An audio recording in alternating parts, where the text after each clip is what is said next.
And New Zealand, along with the country's airports, are calling for pre-departure tests to be scrapped.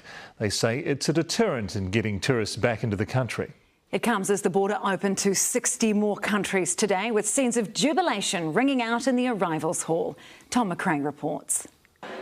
Hugging away the heartache of a global pandemic.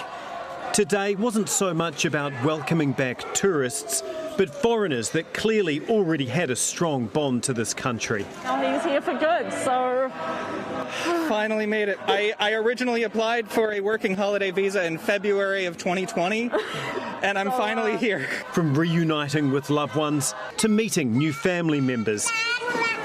And in one case, 3 generations back together at last. Amazing. A little bit more back to normal. 767 days after the borders closed, sheer relief ran through the arrivals terminal. For some, it was completely overwhelming. The arrivals board at Auckland Airport hasn't looked this full in more than 2 years. 25 inbound flights carrying 9,000 passengers. We're very excited. We have a new grandbaby and we're here to see her. First time back in 4 years, so it's exciting. Amazing! I'm so happy, I'm so happy. Dampening that excitement, though, is the rigmarole of having to get a pre-flight test.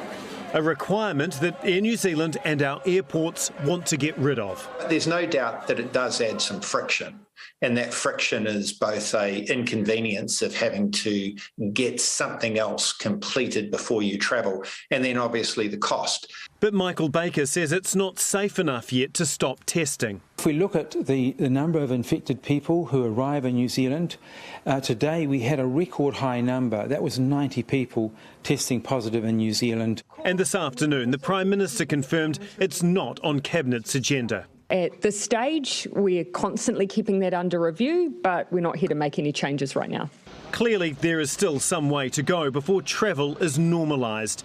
International demand in April was only 25% of April 2019. But the Tourism Minister's determined to turn that trickle into a torrent. We are now open to the world. It's fantastic to see. It's a bit of a festival atmosphere here. Seeing friends and just being in New Zealand.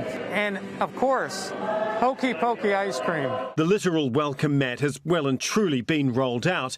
Now we just need tourists to rock on up and knock on our door. Well, kia ora, Tom. Beautiful scenes at the airport today, and that message has gone out there. New Zealand is open, but is anyone planning on coming?